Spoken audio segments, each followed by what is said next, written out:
اہل اسلام پہ، فلسطینیوں پہ ظلم ہو رہا ہے، اللہ تعالیٰ ان کی مدد کرے، اور غاصب اسرائیل کو اللہ تعالیٰ ہدایت دے، جو ہدایت کے قابل نہیں ہے تو اللہ ان کو تباہ و برباد کرے۔ دیکھیے نبی صلی اللہ علیہ وسلم نے فرمایا، بخاری مسلم کی حدیث ہے، تقاتلون الیہود حتی یختبی احدکم وراء الحجر فیقول الحجر یا مسلم ھذا یہودی فاقتلہ، ھذا یہودی ورائی فاقتلہ۔ نبی صلی اللہ علیہ وسلم نے فرمایا تمہاری یہود سے لڑائی ہوگی، جہاد ہوگا، یہاں تک کہ کوئی یہودی اگر پتھر کے پیچھے چھپے گا تو پتھر کہے گا کہ اے مسلمان یہ یہودی ہے، اس کو قتل کر دے، یہ میرے پیچھے چھپا ہوا ہے۔ ہر درخت بھی گواہی دے گا، ہر پتھر بھی گواہی دے گا، الا الغرقد، سوائے غرقد درخت کے۔ یہودیوں کا کوئی مقدس درخت ہے جو اسرائیل میں بہت زیادہ لگاتے بھی ہیں یہ لوگ۔ نبی صلی اللہ علیہ وسلم نے جب یہ بات ارشاد فرمائی تو اس وقت مسلمانوں کی یہودیوں سے ایسی کسی لڑائی کا تصور بھی نہیں تھا، ایک پیش گوئی تھی جو کسی کے خواب و خیال میں بھی نہیں تھا کہ صدیوں بعد جا کے ایسا ہو سکتا ہے۔ اس سے بھی پتہ چلتا ہے کہ ہمارے نبی صلی اللہ علیہ وسلم کی جو پیش گوئیاں ہیں اگر وہ پوری نہیں ہوئی تو آپ ٹائم کا انتظار کریں، ایک وقت پوری ہو جائیں گی۔ 1300 سال تک مسلمانوں کو اس حدیث کا مطلب سمجھ میں نہیں آیا عملی دنیا میں۔ ایمان تو تھا سب کا کہ اللہ کے نبی نے جو فرمایا برحق ہے، کیونکہ یہودیوں سے میں نے بتایا نا لڑائی ہوئی نہیں ہے۔ جب مدینہ سے اور جزیرہ عرب سے ان کو نکالا گیا، یہ دنیا کے مختلف ملکوں میں جا کے آباد ہو گئے ہیں۔ اس کے بعد یہ ہمیشہ یا تو عیسائیوں کے زیر سایہ رہے ہیں یا مسلمانوں کے زیر سایہ رہے۔ ان کی لڑائی اگر ہوئی عیسائیوں سے ہوئی ہے، مسلمانوں سے ان کا کبھی ٹاکرا نہیں ہوا۔ لیکن پیغمبر صلی اللہ علیہ وسلم نے کیا فرمایا صحابہ سے؟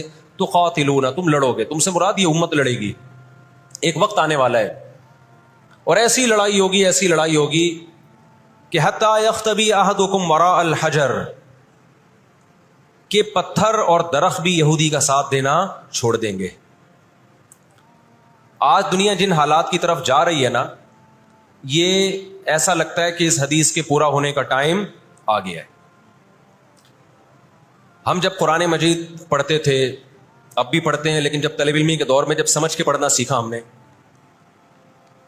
تو ہم جگہ جگہ قرآن میں دیکھتے تھے ضربت علیہم الذلہ، اللہ نے ان پر ذلت کو مسلط کر دیا ہے۔ میں بار بار کہوں یہودیوں سے ہماری مراد علی الاطلاق سارے یہودی نہیں ہیں، کیونکہ میرے بیان کو لوگ شارٹ کلپ بنا کے غلط چلاتے ہیں۔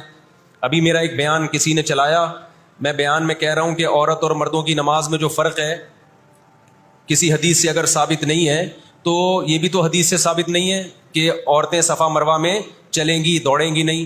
یہ بھی تو حدیث سے ثابت نہیں ہے کہ عورتیں آہستہ لبیک کہیں گی۔ آگے میں نے پوری ڈیٹیل میں بات کی ہے، کسی نے میرا اتنا سا کلپ چلا دیا اور جواب میں کسی دوسرے کا کلپ چلا دیا کہ دیکھو فلاں فلاں حدیث تو ہے، فلاں حدیث تو ہے جس میں آتا ہے عورتیں صفا مروہ پہ چلیں گی، حالانکہ میں ان حدیثوں کا جواب اس کلپ میں دے چکا ہوں۔ نمبر 1 وہ مرفوع حدیثیں نہیں ہیں، نمبر 2 وہ صحیح روایتیں نہیں ہیں، من گڑت ہیں، یا تو بہت درجے کی ضعیف ہیں، اس قابل نہیں ہے کہ ان کو دلیل کے طور پہ پیش کیا جائے۔ لیکن شرارتی نے میرا آدھا کلپ چلایا اور دوسرے اسکالر کا میرے مقابلے میں لگا دیا۔ نیچے لوگ کہہ رہے ہیں مفتی کو حدیثوں کا نہیں پتا اور ان صاحب کو حدیثوں کا پتا ہے۔ تو آپ کر لیں جو مرضی کرنا ہے، قیامت میں اللہ حساب و کتاب لے لے گا۔ تو میرے کلپ لوگ ادھورے چلاتے ہیں، ہمیں اللہ کا شکر ہے ان لوگ، ہم نہیں کہہ رہے ہیں بہت بڑے فنٹر ہیں، یہ جو آج کل کے یوٹیوبرز آ رہے ہیں نا، جو نئے نئے اسکالرز آ رہے ہیں، ان سے قرآن کا بھی الحمدللہ زیادہ پتا ہے، حدیثوں کا بھی ان سے الحمدللہ زیادہ پتا ہے۔ ہم نے جن استاذوں سے حدیثیں پڑھی ہیں نا، ان کے 20-20 سال کے تجربے حدیث پڑھانے کے، اور وہ اردو میں نہیں پڑھاتے، وہ عربی میں پڑھتے ہیں، عربی میں پڑھاتے ہیں، اور اسماء الرجال کے بڑے بڑے علامے ہیں۔ سمجھتے ہو کہ نہیں سمجھتے؟ اور میں نے تو دور حدیث جو کیا ہے نا، دور حدیث ہم نے تو الگ ہی سٹائل میں کیا ہے۔ ہم پر تو پابندی تھی کہ جب حدیث کا سبق ہوگا تو ہم نے خود عربی کتابیں دیکھ کر، عربی شروحات دیکھ کر لیکچر کو تیار کرنا ہے، سند بھی خود پڑھنی ہے، سند کی بحث بھی، اور پوری بحث بھی خود ہی تیار کرنی ہے۔ تو اس اسٹائل میں جب انسان حدیث پڑھتا ہے تو اس کی استعداد اور زیادہ بڑھ جاتی ہے۔ آج کل کے جو نئے نئے اسکالر آ رہے ہیں، ان سے کہو کہ بغیر زبر زیر پیش کے نا حدیث کی ایک سند پڑھ کے دکھا دیں، مفہوم تو اگلی چیز ہے۔ تبھی ہم کہتے ہیں سامنے بیٹھ کے جو مسائل حل ہوتے ہیں نا، وہ یوٹیوب پہ کلپ بازیوں سے نہیں ہوتے، ان سامنے بیٹھتے نہیں ہیں لوگ۔ میرے 3 دنیا میں مناظرے ہوئے ہیں، 3، اور تینوں میں الحمدللہ اللہ نے مجھے فتح دی ہے۔ 3 ابھی چونکہ موضوع اسرائیل کا چل رہا ہے، یہ مناظروں کی بحث کرنا مناسب نہیں ہے، وہ میں پھر کسی اور وقت بتاؤں گا، لیکن مناظرے کچھ اصول اور ضابطے کے تحت ہوتے ہیں تو ہوگا۔ بغیر ضابطوں کے کوئی بھی آ کے بیٹھ کے مرغوں کی طرح لڑنا شروع کر دے، اس کو بحث مباحثہ نہیں کہتے، اس کو مرغوں کی لڑائی کہتے ہیں۔ تو مرغوں کی لڑائی میں ہم اپنے آپ کو نہیں دھکیلتے، ہم ٹرم اینڈ کنڈیشن فکس کر کے بات کرنے پر آمادہ ہوتے ہیں۔ سمجھتا ہے کہ نہیں سمجھتا؟